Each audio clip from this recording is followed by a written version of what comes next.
On the eve of her unwanted wedding, a young woman runs to the edge of the fjord, desperate for freedom. There she meets a tall, commanding stranger whose presence feels like fate. In a moment of impulse, she kisses him, believing it will be her escape, unaware he is a powerful Viking chieftain returning from war. That single kiss binds her to his world of honor, danger, and passion, setting off a story that will change both of their lives forever.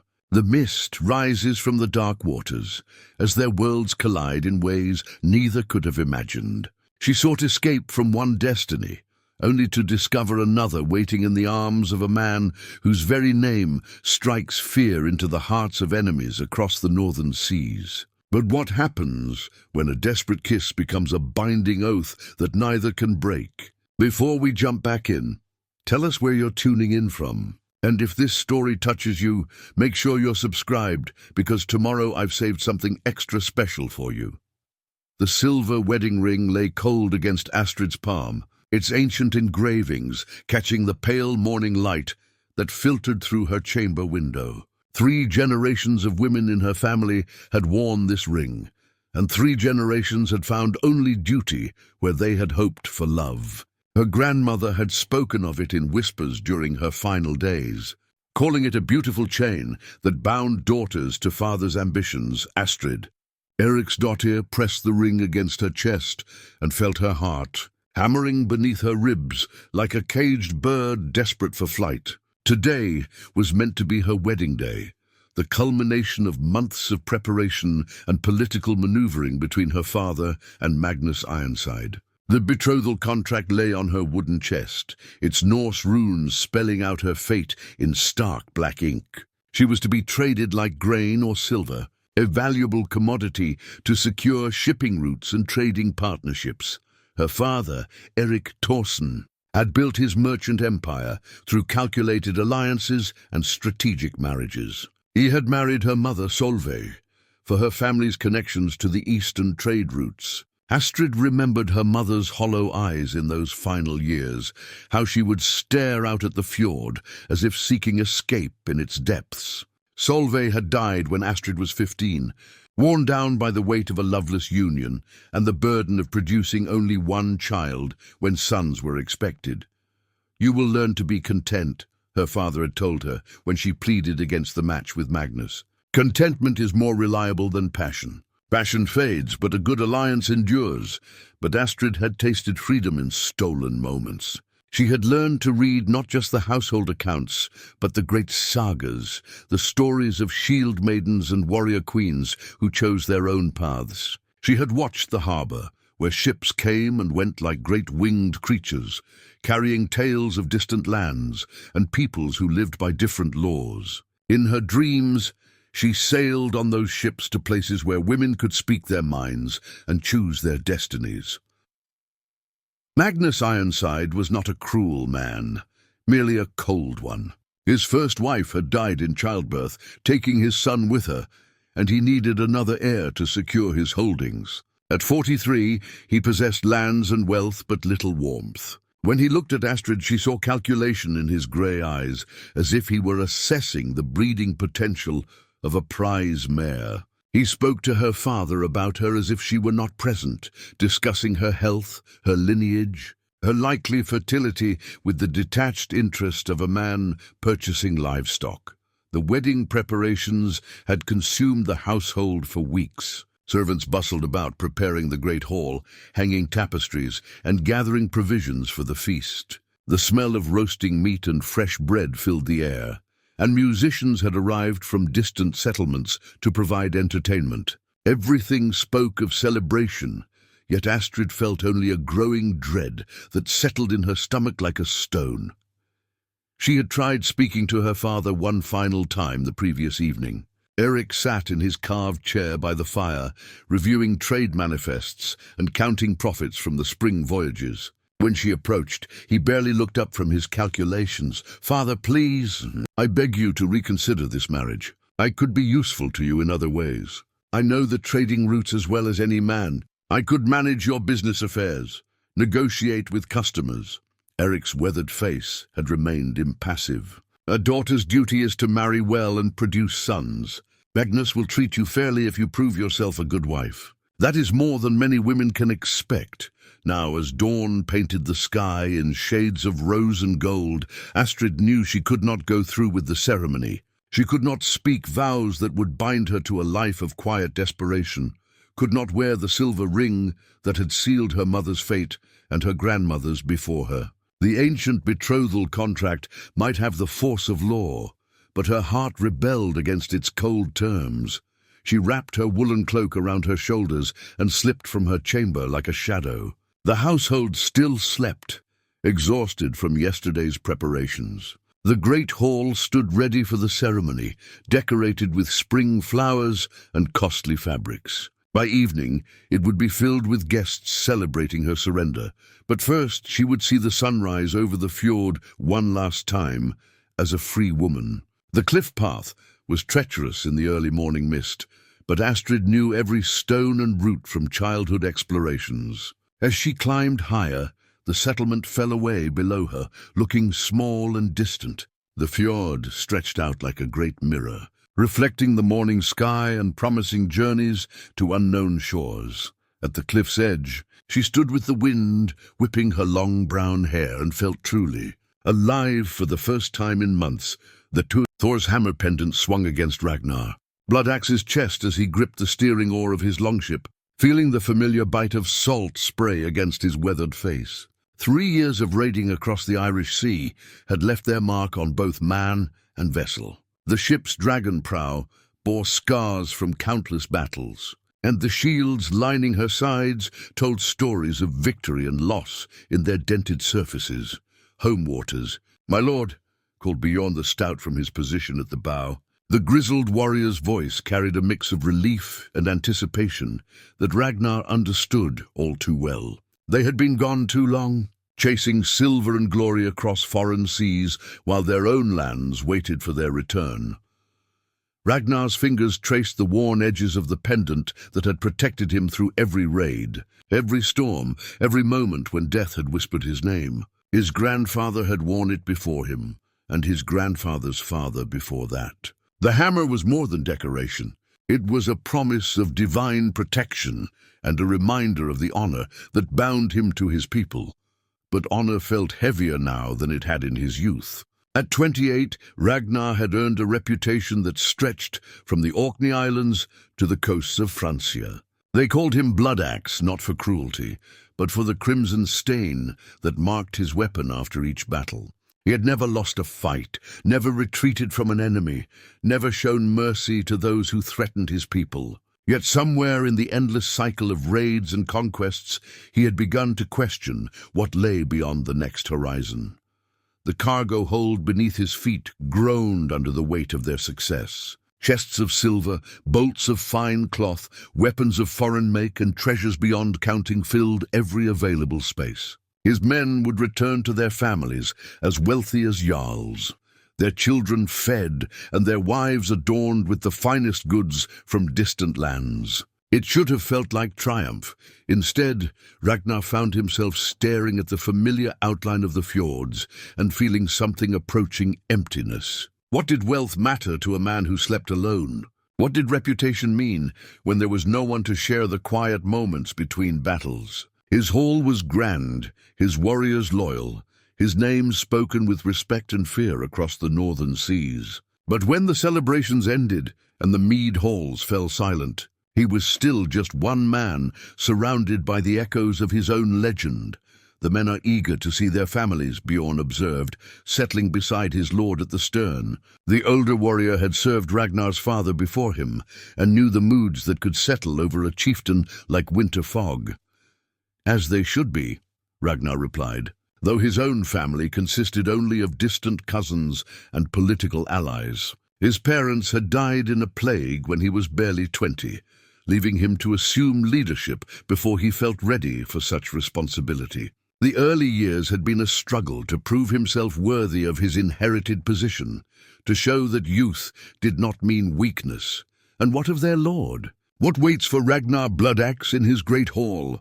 It was a fair question, one that had haunted him during the long nights at sea. His hall would be as he left it, maintained by loyal servants but lacking the warmth that only family could provide. There would be reports from his stewards, disputes to settle, plans to make for the coming winter.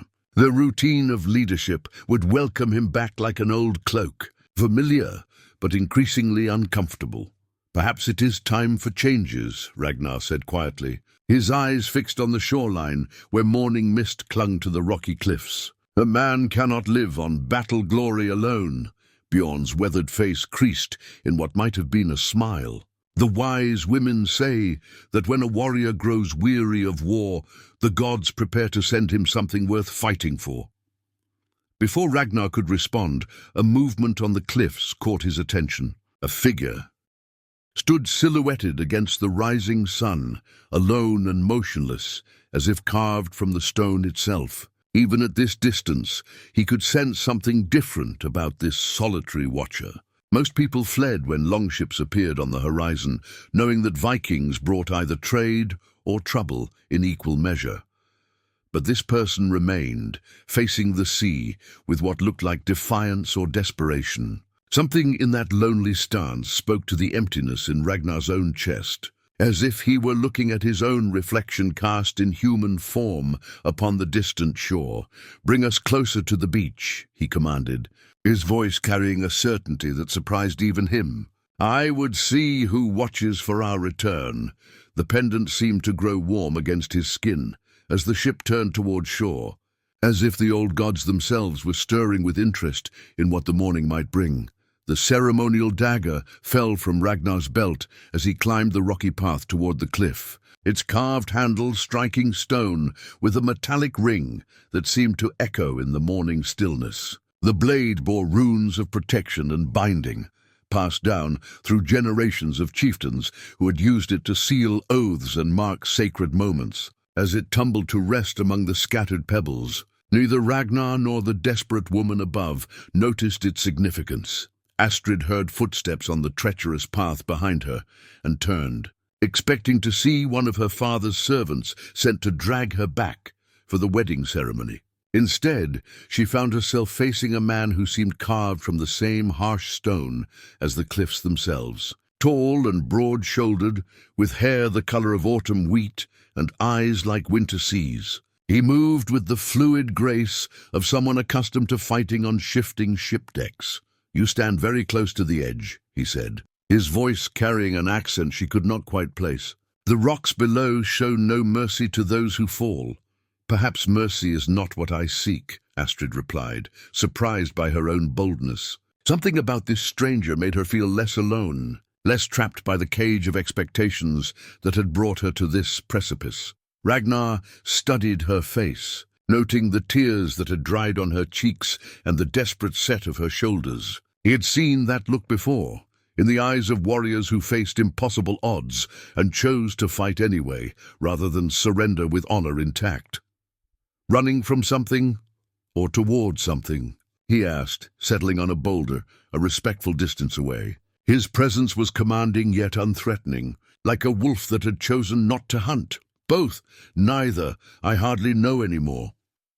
Astrid wrapped her cloak tighter around herself, suddenly aware of how she must appear to this mysterious man. "Today I am meant to marry a man I do not love, to seal an alliance I do not support, to become someone I was never meant to be." "And who were you meant to be?" The question hung in the air between them like morning mist. Astrid had never been asked such a thing, had never been encouraged to consider her own desires as worthy of discussion. "Free," she whispered, the word carrying the weight of years of suppressed dreams. "I was meant to be free." Ragnar felt something stir in his chest, a recognition that went deeper than mere sympathy. This woman's longing for freedom echoed his own growing dissatisfaction with a life bound by duty and reputation. "Freedom is a luxury few can afford," he said gently. "But perhaps there are different kinds of chains. Some we choose, others are chosen for us. You speak as one who knows both kinds. Perhaps I do." He stood slowly, moving closer but stopping when he saw her tense. "What if I told you there might be another way? That running towards something could be more powerful than running from it?" Astrid turned to face him fully, studying his weathered features and the confidence that seemed to radiate from him like heat from forge fire. There was something about this man that made impossible things seem possible, that made her believe in choices she had never dared to imagine. "What are you suggesting?" Instead of answering directly, Ragnar extended his hand toward her. "Do you trust in the old ways? In the power of oaths spoken freely and bonds chosen rather than forced?" Something in his tone made her heart race. The morning air seemed charged with possibility, as if the gods themselves were holding their breath to see what would unfold on this cliff overlooking the endless sea. Without fully understanding why, Astrid placed her hand in his. His fingers were calloused from sword work and scarred from countless battles. But his touch was gentle as he drew her away from the cliff's edge. "In the old traditions," he said softly, "a freely given kiss can be more binding than any contract written by men.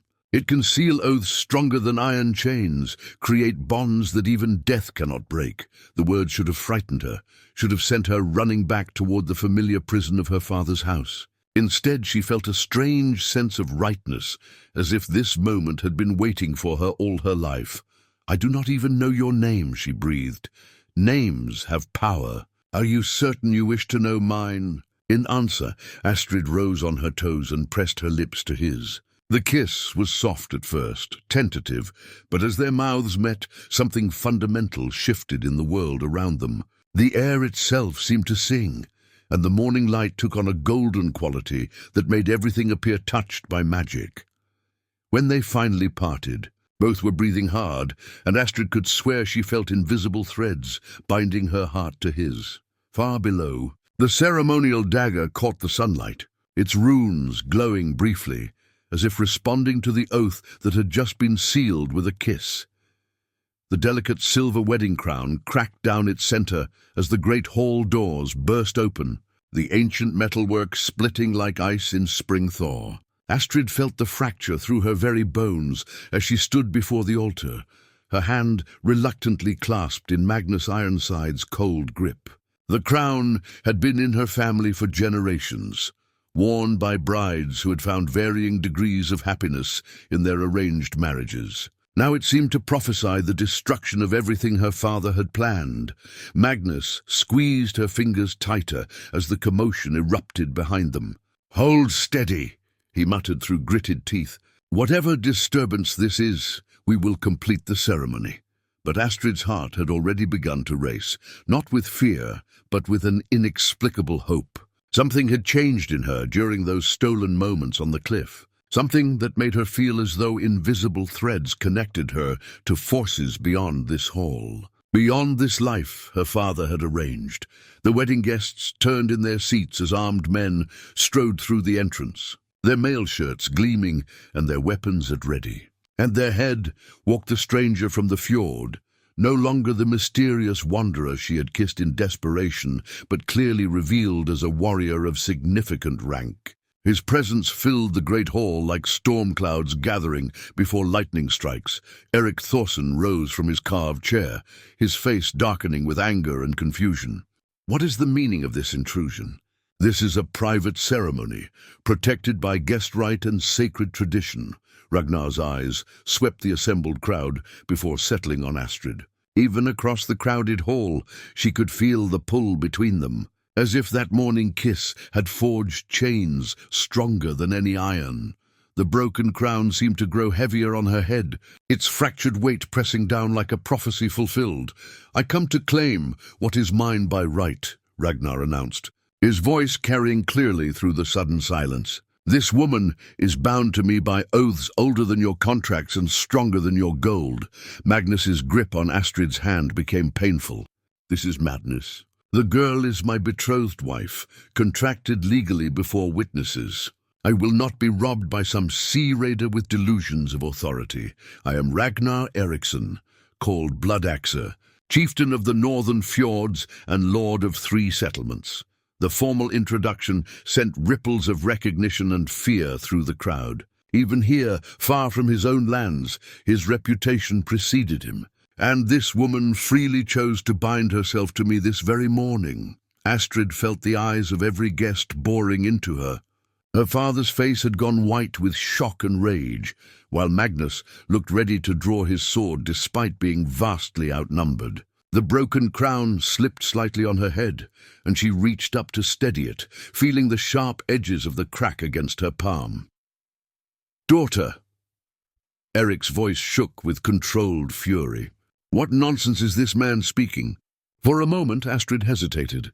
She could deny everything, claim that Ragnar was mistaken or lying. She could go through with the ceremony, become Magnus's wife, live the life that had been planned for her since birth. The safe path, the expected path, the path that would keep peace between the families and preserve her father's carefully constructed alliances.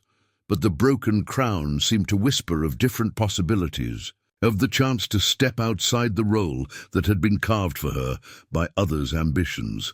"It is true," she said quietly, then louder as confidence grew in her voice. "I met this man at dawn and gave him my word freely. No contract signed without my consent can supersede an oath I chose to make." The hall erupted in angry voices and confused protests. Magnus released her hand as if she had become venomous, his face twisting with humiliation and rage. "You dare shame me before these witnesses? You dare make me appear a fool? You shame yourself," Ragnar interjected, stepping closer to the altar. A true man would not force an unwilling woman to the wedding bed. She was willing enough when the contracts were signed. Magnus snarled, his hand moving to his sword hilt. "I was never asked my will," Astrid said, reaching up to remove the broken crown from her head. The silver felt cold and alien in her hands, no longer a symbol of celebration, but a reminder of chains she was choosing to break. "I was told my duty and expected to comply." She let the crown fall to the stone floor, where it landed with a sound like breaking glass. The gathered guests gasped at the symbolic rejection, understanding that something fundamental had shifted in the balance of power and obligation that governed their world. Magnus drew his sword halfway before Ragnar's warriors tensed, hands moving to their own weapons. The hall balanced on the edge of violence, honor and pride, warring with practical considerations of survival. The ancestral sword Stormbreaker sang as Ragnar drew it from its scabbard, the blade catching the light from the great hall's torches and casting dancing shadows on the stone walls. The weapon had been forged by his great-grandfather's smiths, folded steel that had never known defeat in 3 generations of warfare. Its edge gleamed with an almost supernatural sharpness, and the intricate runes carved into its fuller seemed to pulse with ancient power. Magnus Ironside completed drawing his own blade, a well-crafted weapon, but one that paled beside the legendary steel in Ragnar's hands. The wedding guests pressed back against the walls, forming a rough circle around the two men as the formalities of single combat began to unfold according to Norse law and tradition. Erik Thorsson's voice shook with barely controlled rage as he spoke the ritual words. "By the ancient laws, when 2 men claim the same woman, let the gods decide through trial by combat. The victor shall have the right to her hand and her loyalty." Astrid wanted to protest that she was not a prize to be won, that her own choice should matter more than the outcome of violence between men. But she understood that this was bigger than her personal wishes now. Honor had been questioned, reputation challenged, and blood would flow before any resolution could be reached. "I accept the challenge," Magnus declared, raising his sword in salute. "Let it be witnessed that I fight for my lawful bride and the honor of my house." Ragnar's response came quietly, but carried clearly through the hall. "I fight for the freedom of choice and the right of a woman to speak her own will." The distinction was not lost on the assembled guests. This was more than a simple dispute over marriage contracts. It was a clash between old ways and new thinking, between duty imposed and loyalty freely given.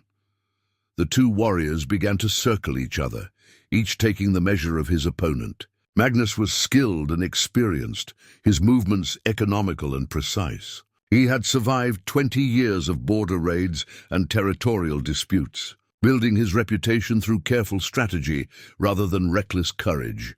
But Ragnar moved like a force of nature, Stormbreaker seeming to extend his very will into the physical world. The blade traced patterns in the air that spoke of countless hours of practice, of battles fought in storms and darkness, where only instinct and perfect technique meant the difference between life and death.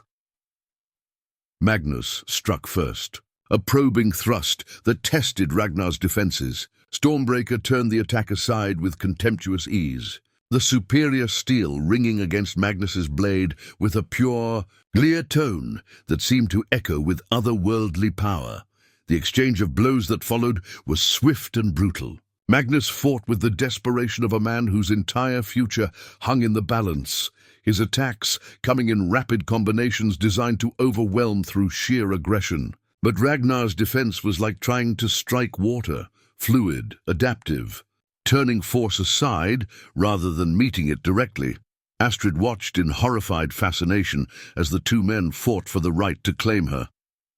Part of her was appalled by the primitive nature of it all, the reduction of her complex feelings and desires to a simple question of martial prowess. Yet another part thrilled to see Ragnar in his element, moving with deadly grace as Stormbreaker wove patterns of protection around him. The turning point came when Magnus, growing desperate as his attacks were repeatedly countered, attempted a wild overhead strike that left him momentarily exposed. Ragnar's response was instant and precise, a lightning-fast cut that opened a shallow gash along Magnus's sword arm, drawing first blood and establishing dominance. Magnus stumbled backward, his grip on his weapon weakening as blood began to flow. The fight could have ended there, with honor satisfied and the challenged proven superior. Many warriors would have accepted defeat gracefully at this point, preserving life, if not pride, but Magnus's humiliation ran too deep. With a snarl of rage, he lunged forward in a final desperate attack, abandoning all technique in favor of raw fury. The move was so reckless that even the wedding guests gasped in shock. Stormbreaker met the wild charge with devastating efficiency. The ancient blade caught Magnus's sword at the forte and twisted, the superior leverage and strength behind it sending the weapon spinning from nerveless fingers. In the same flowing motion, Ragnar's pommel struck Magnus in the temple, dropping him unconscious to the stone floor. The great hall fell silent except for Magnus's labored breathing and the soft whisper of Ragnar cleaning his blade before returning it to its sheath. Stormbreaker had proven its legend once again, and all who witnessed understood that they had seen something more than mere combat. They had seen the hand of fate itself made manifest through steel and skill. The gold arm ring gleamed against Ragnar's muscled forearm as he helped Astrid aboard his longship, the twisted metal catching the afternoon sun like captured fire. The ring bore the intricate knotwork patterns that marked it as a symbol of leadership among the northern clans, worn only by those with the authority to command jarls and lead warriors into battle. Until this moment, Astrid had seen him only as a mysterious stranger and skilled fighter. Now she began to understand the true magnitude of what her impulsive kiss had set in motion. The dragon ship rocked gently beneath her feet as she found her footing on the unfamiliar deck. Around her, Ragnar's warriors moved with the efficient grace of men who had sailed together through countless storms and battles. Their eyes held a mixture of curiosity and respect as they regarded the woman their lord had claimed so dramatically. But none dared speak without permission. "You seem troubled," Ragnar observed, settling beside her at the ship's rail as his men prepared for departure. The gold ring caught her attention again, its weight and richness suggesting wealth and power far beyond what she had imagined. "I am trying to understand what I have done," Astrid replied honestly. "This morning I knew who I was, even if I disliked it. Now I feel as though I have stepped into one of the old sagas, where nothing is as it first appears." Ragnar's smile held both warmth and something that might have been regret. "Perhaps it is time you knew the truth of what you have bound yourself to." I'm not merely a wandering warrior or minor chieftain. I rule the northern fjords, from Ironholm to the Raven's Teeth, command 3 longships and their crews, and my hall holds treasure enough to buy a small kingdom. The revelation hit Astrid like a physical blow. She had known he was someone of importance. His bearing and the deference of his men had made that clear, but the scope of his power was staggering. The gold arm ring suddenly seemed less like decoration and more like a crown of authority. They call me Bloodaxe, not from cruelty, but because my weapon has never failed to find its mark in battle, he continued, his voice growing softer as he watched her process this information. I have raided the coasts of Ireland and Scotia, sailed as far as the Mediterranean, seeking fortune and glory. Kings have paid tribute to avoid my wrath, and jarls bow when I enter their halls. Astrid gripped the ship's rail tighter, her knuckles white against the weathered wood. And I am a merchant's daughter who has never travelled beyond the next settlement. What could someone like you want with someone like me? That is what I have been asking myself since our lips first touched, Ragnar admitted. By all logic, I should have claimed any number of jarls' daughters, women trained from birth to manage great households and understand the complexities of ruling. Yet when I saw you on that cliff, desperate for freedom and willing to face death rather than accept a life you had not chosen, I felt something I had never experienced before. The longship began to move as his crew pushed off from shore, the oars dipping into the water with practiced rhythm. Astrid watched her father's settlement grow smaller behind them, feeling the weight of bridges burned and futures irrevocably changed. What did you feel? She asked quietly. Recognition, Ragnar said after a long pause. For all my power and wealth, I'm as trapped by expectation as you were by that marriage contract. Everyone sees the legend, the reputation, the gold arm ring that marks my authority. No one sees the man who grows weary of constant warfare, who wonders what lies beyond the next raid or conquest. Bjorn the Stout approached them with careful deference, his weathered face showing the strain of recent events. My lord, the men are asking about our destination. Do we return directly to Ironholm, or do you wish to make other stops? The question hung in the salt air between them. Ragnar could take her to his stronghold, immediately presenting her to his people as their new lady, without further ceremony, or he could give her time to adjust, to understand what she had committed herself to before facing the responsibilities that came with being a chieftain's woman. We sail north to the Singing Straits, Ragnar decided. I would have my lady see something of her new domain before she takes up residence in my hall. The gold arm ring seemed to grow heavier on his arm as he spoke, the weight of leadership and the complexity of what lay ahead, settling over both of them like evening mist. Astrid had sought freedom from one life, only to find herself bound to another, equally demanding, but offering possibilities she had never dared to imagine. The great horn of calling echoed across the waters as Ragnar's longship approached the island fortress, its deep, resonant notes summoning his people from their daily labors to witness their lord's return. Carved from the horn of an ancient aurochs and bound with silver rings, the instrument could be heard for miles across the fjord, its voice carrying news of homecoming to every settlement under Ragnar's protection. Astrid watched in amazement as answering horn calls rose from the shore, a symphony of welcome that spoke of loyalty freely given rather than demanded through fear. The fortress of Ironholm rose from the rocky island like something from the old stories, its wooden walls and stone foundations built to withstand both storm and siege. Smoke rose from countless hearth fires, and Astrid could see people gathering on the beaches and quays, eager to welcome their returning warriors and catch sight of the woman who had captured their chieftain's interest so dramatically. "It is beautiful," Astrid breathed, genuinely moved by the sight of the thriving community that called this place home. She had expected something harsh and militaristic, a warrior's stronghold focused solely on conquest and plunder. Instead, she saw children playing on the shores, women tending gardens, craftsmen working at their trades. This was not merely a base for raiding parties, but a living settlement where families built their lives. My grandfather chose this site for its natural defenses, Ragnar explained, pride evident in his voice as he surveyed his domain. The deep water allows our ships to dock safely, while the cliffs provide protection from attack. But more than that, the land is fertile, the fishing rich, and there are hidden springs that provide fresh water even during siege. As their ship drew closer to the main quay, Astrid could make out individual faces in the crowd. What struck her most was the genuine affection she saw there, the warmth in the eyes of people welcoming home someone they truly loved, rather than merely feared. Whatever reputation Ragnar had earned in distant lands, here he was clearly more than just a war leader.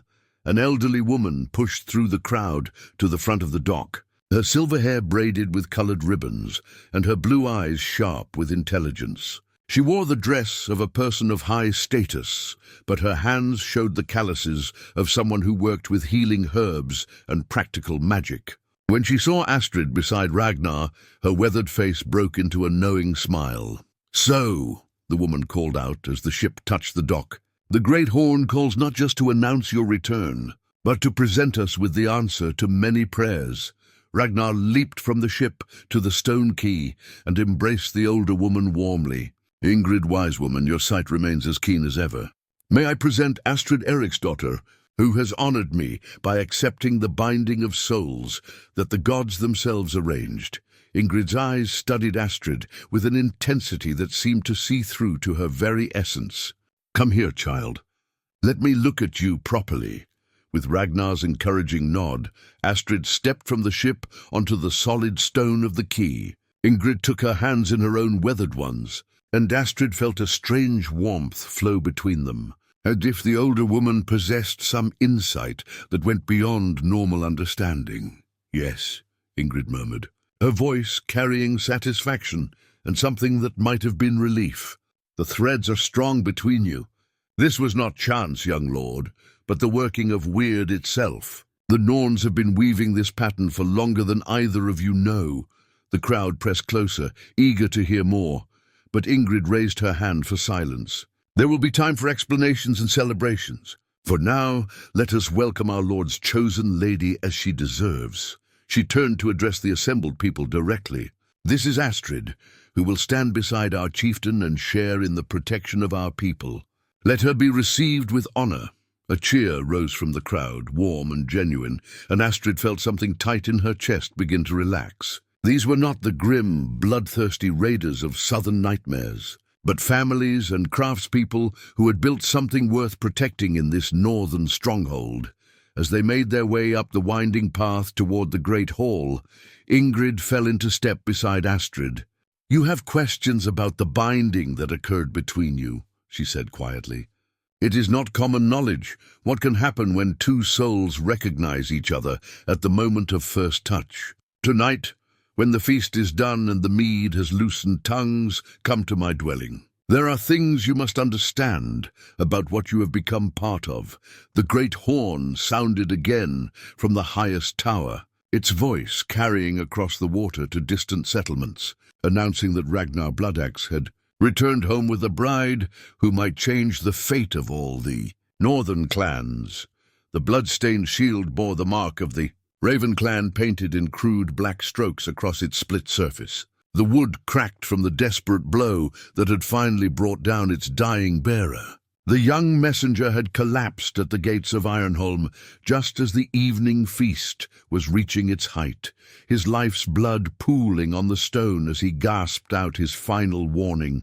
Now the shield lay propped against the wall of the great hall like a grim prophecy, its enemy markings a stark reminder that Ragnar's reputation had earned him dangerous foes. "Harold the Ruthless marshals his forces even as we speak," Bjorn reported to the hastily assembled war council, his weathered face grim in the flickering torchlight. The messenger lived long enough to report 3 longships moving north from the Skull Islands, with more gathering from allied clans. They mean to settle the blood debt for Thorvald Ravenson's death. Ragnar studied the crude map spread across the oak table. marking positions with small carved pieces that represented ships and warriors. Astrid sat beside him, her presence at the War Council raising eyebrows among some of the older jarls, but accepted without comment by Ragnar's most trusted advisors. She had proven herself worthy of inclusion by spotting details in the messenger's report that the warriors had missed. Her merchants training in logistics and supply, providing unexpected insights. "How many men can Harold field in total?" she asked, leaning forward to examine the tactical situation. The blood-stained shield seemed to mock their deliberations, its presence a constant reminder of the violence heading toward their peaceful island. "Perhaps 200 warriors, if he calls in all his debts and alliances," answered Olaf Ironbeard, one of Ragnar's veteran captains. "He has been building his reputation through careful raids and strategic marriages. This attack on us represents his chance to claim status as a great war leader." Astrid traced supply lines on the map with her finger, her mind working through calculations that would have impressed her merchant father. 200 men need substantial provisions for any extended campaign. Ships that size require skilled crews and favorable weather. If we can disrupt his supply chain or force him to fight on our terms rather than his own, numbers become less important. The assembled jarls exchanged glances that mixed surprise with growing respect. They had expected Ragnar's new woman to be decorative rather than useful, a prize claimed in the heat of passion rather than a true partner in leadership. Her practical insights challenged their assumptions about the proper role of women in warfare. "She speaks wisdom," rumbled Gunnar Axebreaker, the eldest of the war leaders. "In my youth, I saw mighty armies defeated by hunger and exhaustion, more often than by superior swordwork. A clever defense can make attackers destroy themselves."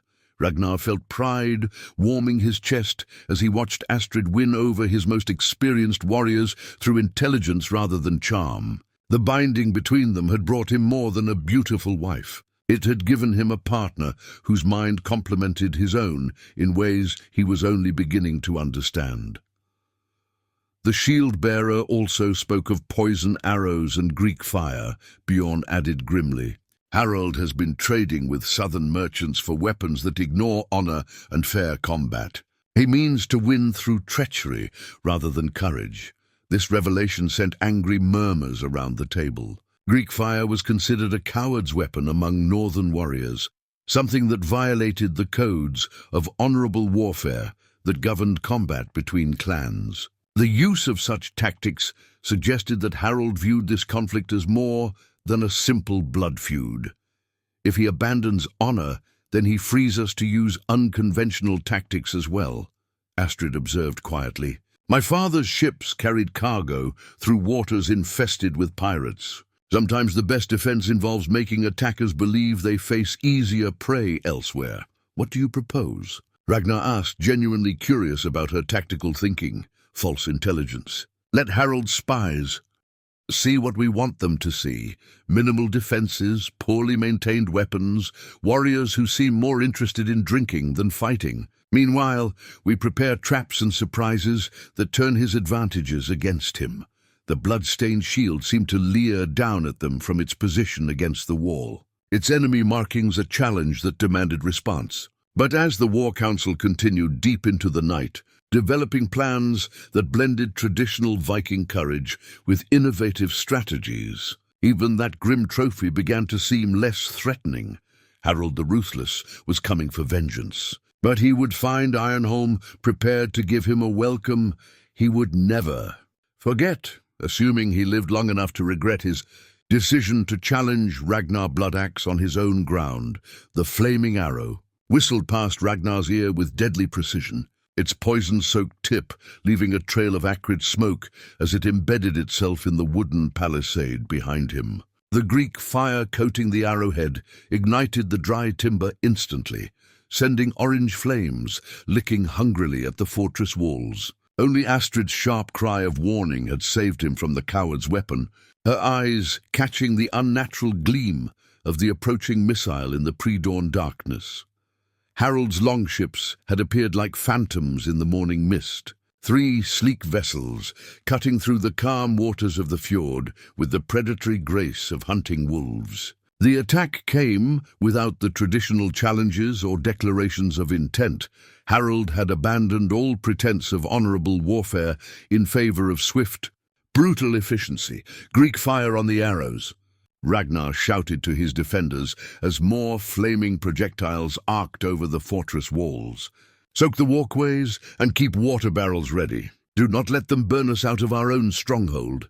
Astrid moved with purposeful calm among the wounded warriors, her hands steady as she bound bleeding wounds and extracted arrow shafts. The merchant's daughter, who had trembled at her own wedding, now faced battle with the composed efficiency of someone born to crisis. Her pale dress was stained with blood and soot, but her voice remained gentle as she comforted men who had seen decades of warfare.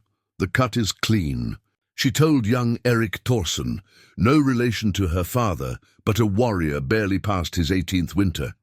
The boy had taken a sword thrust to the shoulder while defending the main gate, and his face was pale with shock and pain. "You will heal well if you keep the wound clean and avoid using that arm for heavy work." The irony of her situation was not lost on her. 24 hours ago, she had been a sheltered merchant's daughter whose greatest concern was avoiding an unwanted marriage. Now she was treating battle wounds while enemy warriors attempted to burn down the fortress that had become her home. The transformation felt both surreal and strangely natural, as if she had finally found the purpose that had been waiting for her all along. A tremendous crash echoed from the harbor as one of Harold's ships rammed against the defensive boom that protected the main anchorage. The chain of floating logs groaned under the impact but held, preventing the enemy vessels from reaching the quays, where they could land troops directly against the fortress walls. "They are testing our defenses," Bjorn observed, wiping blood from a shallow cut on his forehead. "Harold is too experienced to waste men in futile assaults. He wants to know where we are strongest before committing to a major attack." Ragnar nodded grimly, his attention divided between the tactical situation and concern for Astrid's safety. He had tried to convince her to retreat to the inner keep with the other non-combatants, but she had refused with a determination that reminded him why he had been drawn to her in the first place. "Let him test," Ragnar replied, watching as his archers returned fire at the enemy ships. "Every arrow he wastes on probing attacks is one less when he makes his real push. And his men grow hungrier while ours feast on stored provisions." Another volley of flaming arrows struck the fortress, several finding gaps in the defenders' coverage, and landed dangerously close to Astrid as she tended to a warrior with a broken leg. The Greek fire spattering across the stone walkway in burning droplets that hissed and smoked like angry serpents. Without thinking, Ragnar threw himself forward, his cloak wrapping around Astrid to shield her from the flames. They rolled together across the stone, the thick wool smothering the fire before it could spread to her clothing. For a moment, they lay tangled together, breathing hard from the sudden danger and the adrenaline of narrow escape. "You should not be here," he said roughly, his hands checking her for burns or injuries. "This is no place for someone with no training in warfare. These men need healing, and I am the only one here with knowledge of herbcraft," she replied with quiet stubbornness.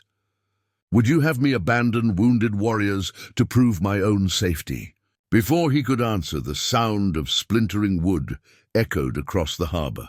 Harold's ships had withdrawn from the defensive boom, but smoke was rising from the village on the mainland shore. The enemy had landed troops away from the fortress and was burning the outlying settlements that provided food and crafts to Ragnar's people.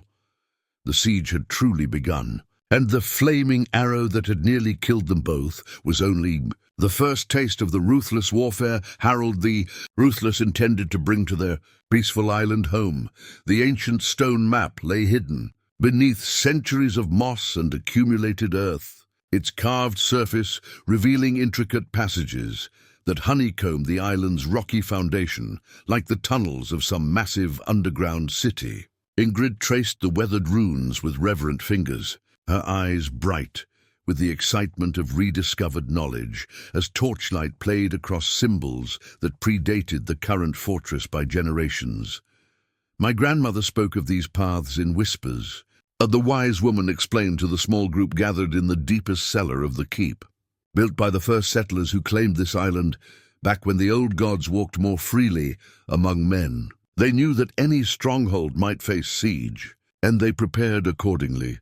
Astrid studied the carved map with the same intensity she had once applied to her father's shipping charts, her mind already working through the tactical possibilities the tunnels presented. The stone felt cold beneath her fingertips, but she could sense the hope it represented, a way to turn Harold's siege into a trap of his own making.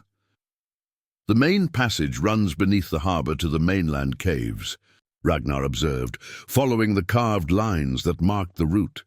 We could evacuate the women and children while Harold believes them trapped, then use the same tunnels to strike at his forces from behind. Bjorn's weathered face showed skepticism as he examined the ancient carvings. These tunnels are old, my lord. How do we know they have not collapsed or flooded in the centuries since they were carved? It was a fair question. The stone map showed the routes clearly enough, but stone could lie if the reality beneath the earth had changed. Astrid found herself thinking of her father's merchant caravans, how they always sent scouts ahead to verify that mountain passes remained clear and river fords had not shifted with spring floods. Someone will need to test the passages, she said quietly, meeting Ragnar's eyes across the flickering torchlight. And it should be someone small enough to squeeze through narrow spaces, quiet enough to avoid detection, and expendable enough that their loss would not cripple our defenses. The implication hung in the air like smoke from the torches. Everyone present understood that she was volunteering for what could easily become a suicide mission. The tunnels might collapse, might be guarded, might lead directly into enemy hands. Even if the passages proved sound, guiding non-combatants through unknown underground routes while Harold's forces prowled the island would test courage and skill to their limits. Absolutely not, Ragnar said with finality that brooked no argument. I will not risk you in such a venture. Let one of the younger warriors test the tunnels. Your younger warriors are needed for the defense, Astrid replied with calm logic that masked the fear churning in her stomach. Besides, I know these people now. The children trust me, the women listen to me. If someone must lead the civilians through dark underground passages, it should be someone they will follow without question. Ingrid's voice cut through the growing tension with the authority of age and wisdom. The girl speaks truth, young lord. This is not about courage or military skill. It is about trust and the ability to keep people calm in terrifying circumstances. Your warriors are brave, but they know nothing of comforting, frightened children or helping elderly folk navigate. Treacherous ground. The debate continued for precious minutes while Harold's forces tightened their grip on the island above. Every moment spent in discussion was time lost for preparation, time that could mean the difference between successful escape and tragic disaster. Finally, Ragnar's practical nature overrode his protective instincts. If you do this, he said to Astrid, his voice rough with emotion he struggled to control, you take 2 of my best scouts with you, and you carry this. He removed a silver arm ring from his own wrist, its surface polished smooth by years of wear. If the worst happens, if you are captured or cornered, show them this. Even Harold the Ruthless would think twice before harming someone under my direct protection. Astrid accepted the ring with hands that trembled only slightly, understanding the weight of trust and love. It represented. The carved stone map seemed to pulse with ancient power beneath their gathered hands, as if the spirits of the island's first defenders were lending their strength to this desperate gamble. When do we leave? She asked, surprised by the steadiness of her own voice. At midnight, Ragnar replied, his eyes holding hers with intensity that spoke louder than words. The new moon will provide the darkness we need, and Harold's men will be at their least alert. The stone map lay between them like a bridge between the safety of the past and the uncertainty of the future, its ancient wisdom offering hope in their darkest hour.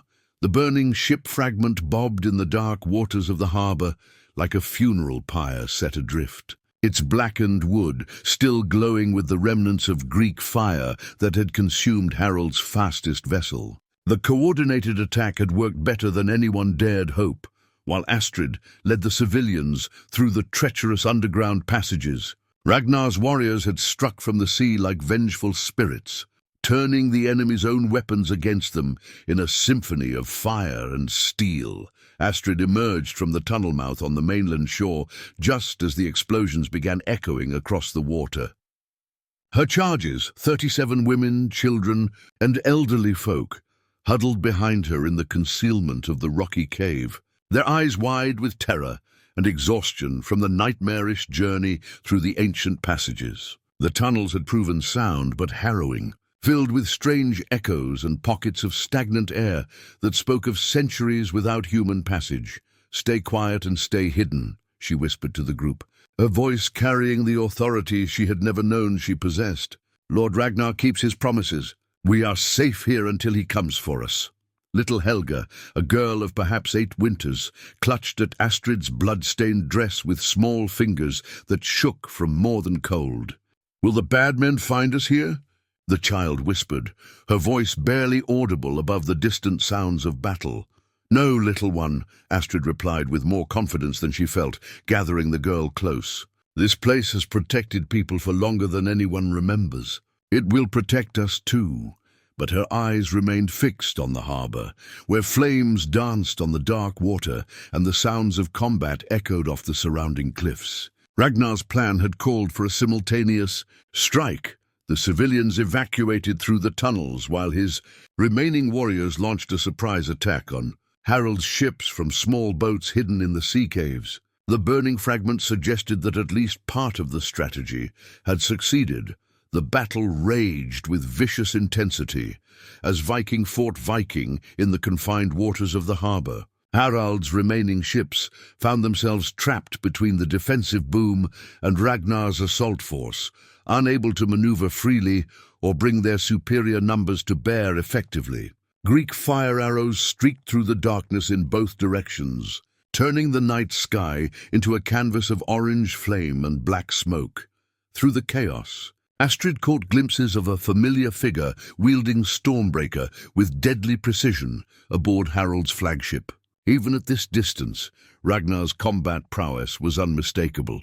The ancient sword seemed to drink in the firelight as it carved through enemy ranks with supernatural efficiency. But she could also see the odds arrayed against him, the way Harold's warriors pressed, forward with desperate courage, born of knowing that defeat meant death or exile. A tremendous explosion lit the harbour as one of Harold's ships struck a hidden chain stretched just beneath the water's surface. The vessel's bottom tore open with a sound like breaking bones, and burning pitch poured into the breach, ensuring that the ship would sink rather than merely be disabled. Men screamed as they tumbled into water that burned with Greek fire, their cries echoing off the stone walls of the harbour like the voices of the damned.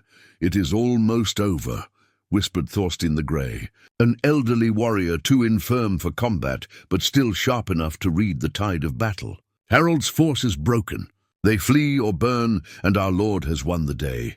But victory came with a price written in the smoke and flames that painted the harbour in shades of hell. The burning ship fragment drifted closer to shore, and Astrid could see that it bore the carved dragon head that had adorned Harold's flagship. The proud vessel that had carried a would-be conqueror to claim vengeance now served only as kindling for his funeral pyre. As dawn painted the eastern sky in colours that rivaled the dying fires, Ragnar's longship approached the hidden cave where Astrid waited with their people. His face bore new scars, and his mail shirt showed rents from enemy weapons. But his eyes blazed with the fierce joy of a warrior who had triumphed against overwhelming odds. "It is finished," he called as he leaped from ship to shore, gathering Astrid in arms that shook with exhaustion and relief. "Harold the Ruthless will trouble us no more. and his allies have learned the price of threatening what is mine.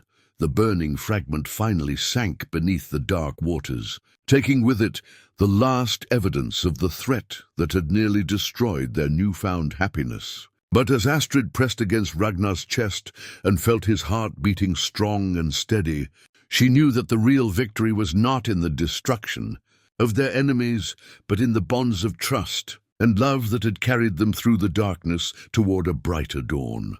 The funeral pyre stone stood ancient and weathered, at the highest point of the island, its blackened surface bearing the scorch marks of countless ceremonies honoring fallen warriors. Carved runes around its base spoke of honor, courage, and the journey to Valhalla that awaited those who died with weapons in their hands. Now it would serve once more as the sacred foundation for fires that would carry brave souls to their eternal reward. Even as the living counted the cost of their hard-won victory, Astrid watched the solemn preparations with a heavy heart, understanding for the first time the true price of the warrior's life she had chosen to share. 7 of Ragnar's men had fallen in the harbor battle, good warriors who would never again share mead in the great hall or tell stories of their adventures to wide-eyed children. Their bodies lay arranged on beds of pine boughs and precious goods, prepared for the journey to the halls of the gods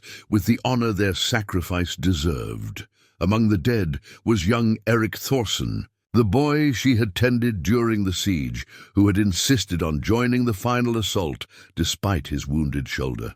His pale face looked peaceful in death, but Astrid could not forget the eager light in his eyes when he spoke of proving himself worthy of a place among Ragnar's elite warriors. Now his mother wept beside his pyre, and Astrid felt the weight of responsibility settling on her shoulders like a cloak of lead.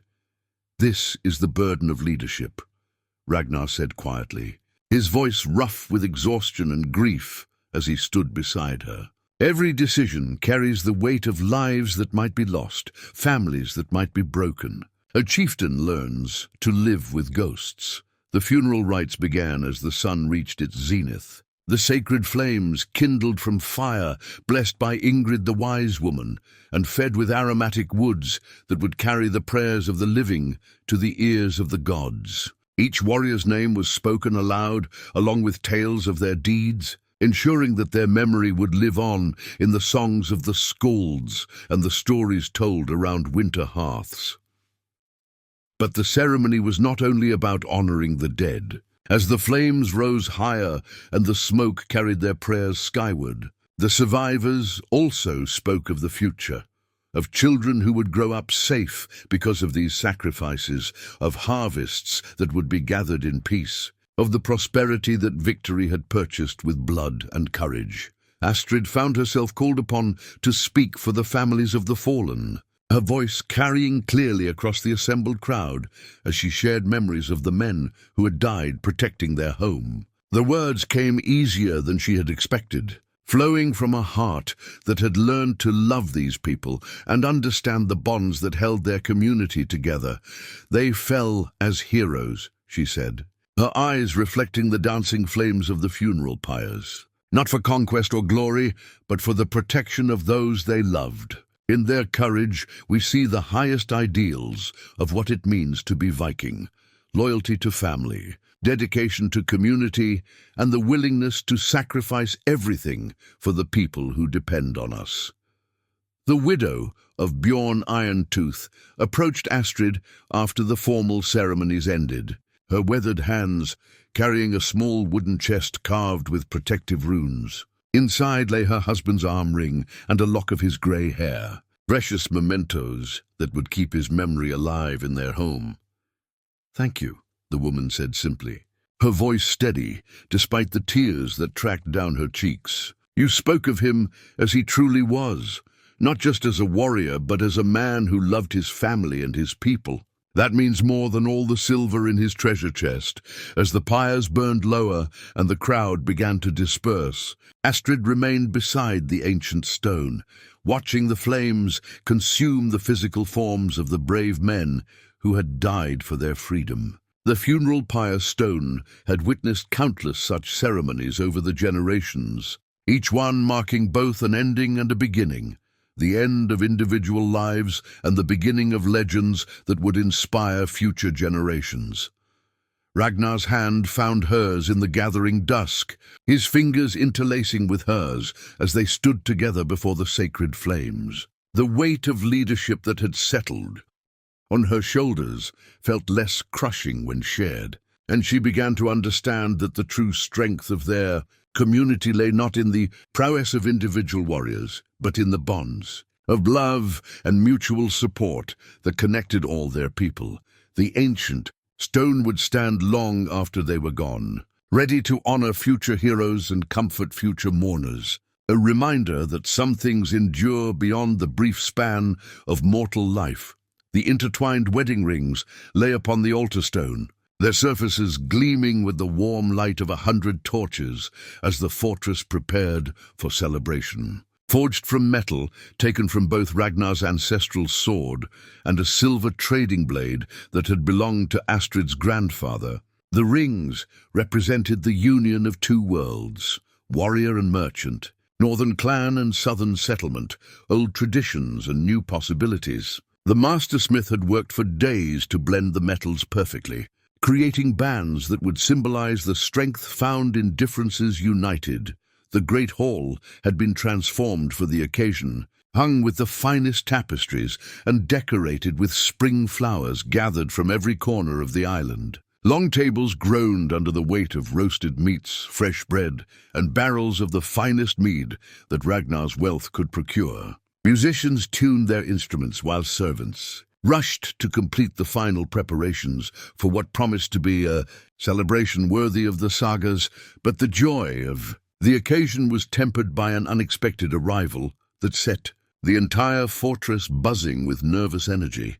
Eirik Thorsson, Astrid's father, had appeared at the harbor with 2 trading ships laden with goods and a small escort of guards. His weathered face bore the marks of a man who had wrestled with difficult decisions during the long journey north to his daughters. "New home, I come not to claim what cannot be. Reclaimed," he announced to the assembled crowd, his voice carrying the dignity of a merchant who had built his fortune through fair dealing and honest words. "But to witness my daughter's happiness and offer what blessing a father can give to choices already made." Astrid felt tears prick her eyes as she embraced the man who had raised her, whose love had been expressed through protection and provision, even when his methods had felt like imprisonment. The months since her escape had given her perspective on his motivations, understanding that his desire to arrange her marriage had sprung from genuine concern for her future security rather than mere political ambition. "I brought something for you," Eric said quietly, pressing a small wooden box into her hands. Inside lay her mother's silver hair combs, delicate pieces worked with intricate knotwork that had been passed down through generations of women in their family. "Solveig wore these on our wedding day. I thought you might want them for yours." The gesture broke through the last barriers between them, and father and daughter wept together as they reconciled the pain of separation with the joy of reunion. Around them, the wedding guests watched with understanding, recognizing the healing power of forgiveness and the importance of family bonds, even in the midst of great change. But their reunion was interrupted by another arrival that sent whispers of concern through the crowd. Magnus Ironside appeared at the entrance to the great hall, travel-worn and bearing the marks of hard riding. His face was set in grim lines that spoke of purpose, darker than mere wedding wishes, and his hand rested on his sword hilt with the unconscious gesture of a man expecting trouble. "I come to claim what is rightfully mine," Magnus declared, his voice cutting through the festive atmosphere like a blade through silk. "This woman was contracted to me in lawful marriage, witnessed and sealed according to ancient custom. No foreign chieftain can simply steal what has been properly purchased." The hall fell silent, except for the crackling of torches and the distant sound of waves against the harbor rocks. Ragnar rose slowly from his place at the high table, the intertwined wedding rings catching the light as he moved to face this challenge to his happiness and authority. The woman chose freely, Ragnar replied with deadly calm. No contract signed without her consent can supersede the bonds forged by willing hearts and blessed by the gods themselves. Magnus's laugh held no humor, only bitter anger and wounded pride. Chose freely? She was a frightened girl seeking escape from duty, and you took advantage of her desperation. Show me the witnesses to this supposed free choice. Show me the proper ceremonies that would make such a union binding in the eyes of law and custom. The challenge hung in the air like smoke from the wedding torches, threatening to turn celebration into conflict. The intertwined rings seemed to pulse with significance as the two men faced each other across the decorated hall, their confrontation representing more than mere personal dispute. It was a clash between old ways and new, between obligation imposed and love freely chosen. Astrid stepped forward, the silver hair combs glinting in her dark hair as she prepared to speak her own truth before the assembled witnesses, knowing that her words would determine whether this night ended in joy or bloodshed. The sacred oath ring passed from hand to hand around the circle of witnesses, its ancient gold surface worn smooth by centuries of promises spoken and sealed. Carved with runes that predated the current settlement by generations, the ring had bound the words of chieftains and jarls in oaths that shaped the destiny of entire clans. Now it would determine whether Astrid's choice to forge her own path would be honored by the traditional laws that governed their world. Magnus stood before the assembled crowd with the confidence of a man who believed law and custom supported his claim. His arguments were methodical and precise, laying out the legal framework that made Astrid his rightful bride, regardless of her personal feelings or subsequent actions. The betrothal contract had been properly witnessed, the bride price paid in full, and the wedding ceremony begun before Ragnar's dramatic interruption. "I invoke the ancient rites," Magnus declared, his voice carrying the authority of established tradition. When a woman is lawfully contracted in marriage, her person and property belong to her intended husband until death or formal dissolution. No other man may claim her without offering combat to settle the dispute. The assembled guests murmured among themselves, recognizing the validity of Magnus's position under the old laws. Astrid felt a chill of fear as she realized that the legal foundation for her freedom might be weaker than she had hoped. The sacred oath ring seemed to mock her with its weight of precedent and tradition, but Ingrid, the wise woman, rose from her place among the honored elders, her weathered hands trembling slightly as she reached for the oath ring. When she spoke, her voice carried the authority of someone who had witnessed 8 decades of human joy and sorrow, who understood the deeper currents that moved beneath the surface of legal argument. "The law speaks of contracts and obligations," the old woman said, her eyes fixed on Magnus with uncomfortable intensity. "But it also speaks of consent freely given and the right of any person to reject bonds forged without their knowledge or agreement. This woman was never asked her will, never consulted about her desires, never given the choice that even the lowest thrall possesses when offered freedom." A ripple of surprised murmurs ran through the crowd. It was rare for anyone to challenge the traditional marriage customs so directly, especially a woman speaking before an assembly of warriors and jarls. But Ingrid's reputation for wisdom and her knowledge of the most ancient laws gave her words weight that could not be easily dismissed. "Furthermore," Ingrid continued, holding the sacred oath ring aloft where all could see its glinting surface, "the gods themselves have shown their will in this matter. When two souls recognize each other at first meeting, when their binding creates power that can be felt by all who witness it, who are we mere mortals to stand against divine intention?" Magnus's face darkened with anger at this unexpected challenge to his legal arguments. "You speak of old superstitions and women's fancies. I deal in law and custom, in contracts witnessed and obligations undertaken. This ring has bound oath-breakers to their punishment and sealed the words of honest men. Let it judge between us. Then let it judge indeed," Astrid said, stepping forward to take the ring from Ingrid's weathered hands. The gold felt warm against her palm, and she could swear she felt a subtle pulse of energy flowing through the ancient metal. I call upon this sacred ring to witness my truth, spoken freely before all who would hear it.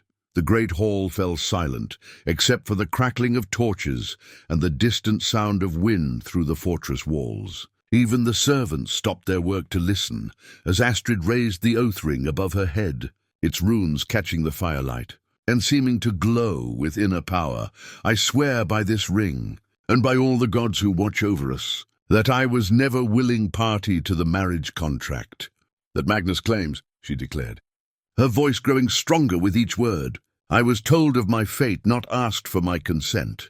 I was treated as property to be traded, not as a person with the right to choose my own destiny.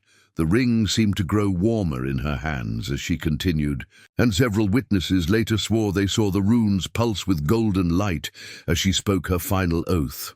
I choose Ragnar Bloodaxe as my husband, not from fear or desperation, but from love freely given and received. Let any who would challenge this choice face the judgment of the gods themselves, for I am bound by bonds stronger than any mortal contract. The sacred oath ring blazed briefly in her hands before returning to its normal appearance, leaving all who witnessed wondering whether they had seen divine intervention or merely the tricks of firelight and shadow. The bloodied crown of thorns lay shattered on the stone floor of the great hall, its twisted metal branches broken and scattered like the remnants of a dying dynasty. Magnus had worn the brutal circlet as a symbol of his authority over the disputed borderlands, its sharp points and crude metalwork reflecting the harsh methods he used to maintain control over his territories. Now it served only as a reminder of how quickly power could crumble when built on fear rather than loyalty. The final combat between Ragnar and Magnus had been swift and decisive, but not in the way anyone expected. When Magnus drew his sword with a snarl of rage, demanding trial by combat to settle the matter of Astrid's hand, he revealed the depth of his desperation and the hollowness of his honor. The man who claimed to fight for legal right and ancient custom showed his true nature when faced with the possibility of defeat. This ends now, Magnus had declared, his blade weaving through the air in patterns designed more to intimidate than to kill efficiently. I will not be made a fool by some merchant's daughter and her foreign protector, but Ragnar's response had been measured and controlled. Stormbreaker moving with the fluid grace of a master who understood that true strength lay in precision rather than fury. The legendary blade turned aside Magnus's wild attacks with contemptuous ease, each parry designed to reveal the flaws in his opponent's technique and the weakness of his character. The turning point came when Magnus, frustrated by his inability to penetrate Ragnar's defense, resorted to tactics that violated every code of honorable combat. He threw a handful of sand at Ragnar's eyes, then lunged forward with his dagger while his opponent was momentarily blinded. It was a coward's move that drew gasps of outrage from the assembled witnesses, but Astrid's sharp cry of warning allowed Ragnar to dodge the treacherous strike, and Magnus found himself overextended and vulnerable. Stormbreaker's pommel caught him in the temple with surgical precision, dropping him unconscious to the stone floor where his crown of thorns shattered under the impact of his fall. A man who fights without honor deserves no honor in defeat, Ragnar pronounced, standing over Magnus's still form while the twisted metal circlet lay in pieces around them. Let this be witnessed, that those who claim authority through fear and maintain power through treachery will find no sanctuary in the laws they claim to uphold. Astrid approached the fallen man slowly, her heart torn between satisfaction at his defeat and pity for the pathetic figure he had become. The crown of thorns had cut his forehead as it shattered, leaving thin lines of blood that mingled with the sweat of exertion and the dust of humiliation. He chose this path himself, she said softly, speaking more to herself than to the assembled crowd. I offered him no insult, gave him no cause for hatred beyond my refusal to be owned like livestock. Yet he pursued this conflict even when it meant abandoning every principle he claimed to defend.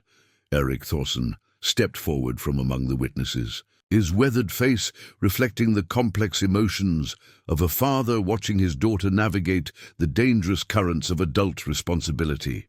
Magnus Ironside is finished as a political force, he observed with the practical assessment of a successful merchant. His display of cowardice will be reported throughout the region. No Jarl will ally with him now.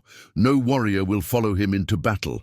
The broken crown seemed to pulse with malevolent energy, even in its destroyed state, as if the cruelty and arrogance it represented could not be entirely eliminated, even by physical destruction.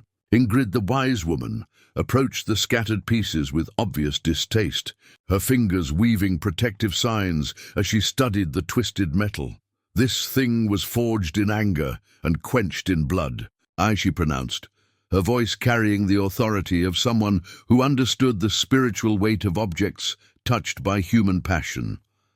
It should be melted down and the metal used for something that serves life rather than oppression. As servants moved to clean up the debris of Magnus's shattered authority, Astrid found herself reflecting on the strange journey that had brought her to this moment. A desperate kiss on a clifftop had led to combat in a great hall, to the destruction of one man's dreams of dominance and the birth of her own understanding of what it meant to choose her own destiny. The bloodied crown of thorns would be remembered in the songs of skalds as a symbol of tyranny defeated. But for Astrid it represented something more personal, the final severing of the chains that others had tried to place upon her spirit.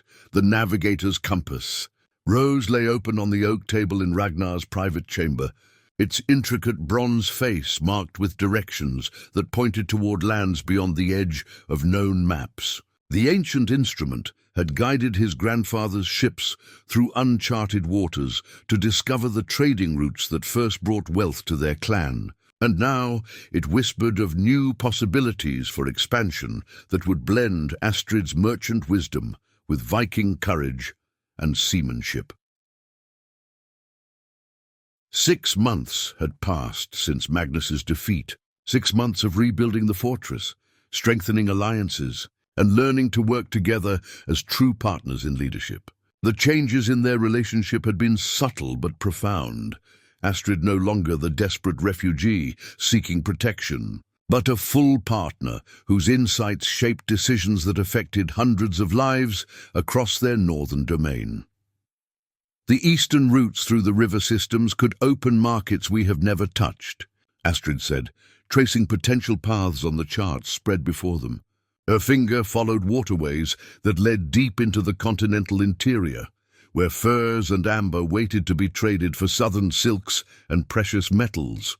My father's contacts spoke of wealthy cities beyond the great forests, places where Viking goods would be exotic treasures rather than common trade items. Ragnar studied the compass rose with the calculating gaze of a warrior explorer weighing opportunity against risk. The instrument's needle pointed steadily north, but the bronze face bore markings for passages that led in every direction, promising adventures and profits that could establish their children as lords of a trading empire spanning half the known world. It would mean months away from home. He mused, understanding the implications of such ambitious expeditions, long voyages with no guarantee of safe return, and the risk that enemies might strike while our forces are scattered across distant seas. But think of what we could build, Astrid replied, her eyes bright with the vision of possibilities that stretched beyond the horizon. Not just wealth, but connections, trade routes that could survive wars and political changes, relationships that would make our children too valuable to destroy. A different kind of power than what comes from sword and shield. The conversation was interrupted by a gentle knock at the chamber door. Ingrid, the wise woman, entered with the careful movements of someone bearing precious cargo, her weathered face glowing with joy and anticipation. In her arms, she carried a bundle of soft wool that stirred with the movement of new life. "My lord, my lady," she said, with the formal dignity that marked important announcements. "I bring word that will change all your plans for distant voyages, at least for the immediate future." Astrid felt her heart skip as understanding dawned, her hand moving instinctively to her still flat belly, where the earliest signs of pregnancy had begun to make themselves known. She had suspected for several weeks, but had not yet found the right moment to share the news with Ragnar, uncertain how he would react to the prospect of impending fatherhood. Ragnar's eyes widened as he grasped the implications of Ingrid's words. His gaze, moving from the compass, rose to Astrid's face with an expression of wonder that transformed his weathered features. "A child," he whispered, as if speaking too loudly might somehow break the fragile magic of the moment. "Your heir," Ingrid confirmed with satisfaction, settling the wool bundle in Astrid's arms to reveal a tiny face that already showed the strong bones and determined expression that marked the bloodline of chieftains. Born healthy and strong, with lungs that could summon warriors from the next fjord. The compass rose seemed to spin slightly on its bronze base as Ragnar lifted his newborn son with hands that had wielded Stormbreaker in deadly combat, but now trembled with the overwhelming tenderness of new fatherhood. The instrument's needle settled, pointing toward their home waters, as if the ancient device understood that some treasures were more valuable than all the gold and glory that distant lands could offer. "What shall we name him?" Astrid asked softly, watching as Ragnar marveled at the perfect miniature fingers that grasped his thumb with surprising strength. "Life," Ragnar replied without hesitation, his voice thick with emotion. "Leif Ragnarsson, heir to the northern fjords and descendant of explorers. But first, before he claims his inheritance of distant shores, he will learn the value of home." The navigator's compass rose, lay forgotten on the table, as the three adults contemplated the small miracle that had joined their lives, understanding that while adventures and trading expeditions could wait, the precious moments of watching a child grow into his destiny were fleeting and irreplaceable. The carved saga stone stood at the highest point of the island, its weathered surface bearing the intricate runes that would tell their story to generations yet unborn. The master carver had worked for months to capture every detail of their unlikely romance, from that desperate kiss on the fjord's edge to the great victory over Harold the Ruthless, ensuring that the legend of Ragnar Bloodaxe and his merchant bride would endure long after their physical forms had returned to dust. 10 years had passed since Astrid first sought freedom on that misty cliff. 10 years that had transformed not only their own lives, but the very nature of the northern territories they ruled. The trading empire they had built stretched from the Scottish Islands to the river routes of the east, bringing unprecedented prosperity to settlements that had once survived solely through raiding and subsistence farming. Their children, Leif now 9 winters old, followed by daughter Sigrid and young Eric, learned both the warrior's skills and the merchant's wisdom, preparing them for a world where success required more than mere strength of arms. Standing before the saga stone as the setting sun painted the runes in shades of gold and crimson, Astrid marveled at how different her life had become from anything she could have imagined in her father's house. The desperate girl who had kissed a stranger to escape an unwanted marriage had grown into a woman whose counsel was sought by jarls and whose trading ventures brought wealth and stability to thousands of people across the northern seas. "Do you ever regret it?" Ragnar asked, joining her beside the monument that commemorated their love story. Grey now streaked his golden hair, and lines of responsibility marked his weathered face, but his eyes still held the same intensity that had captured her heart during those first moments on the cliff. "Which part?" she replied with the gentle humor that had deepened over their years together.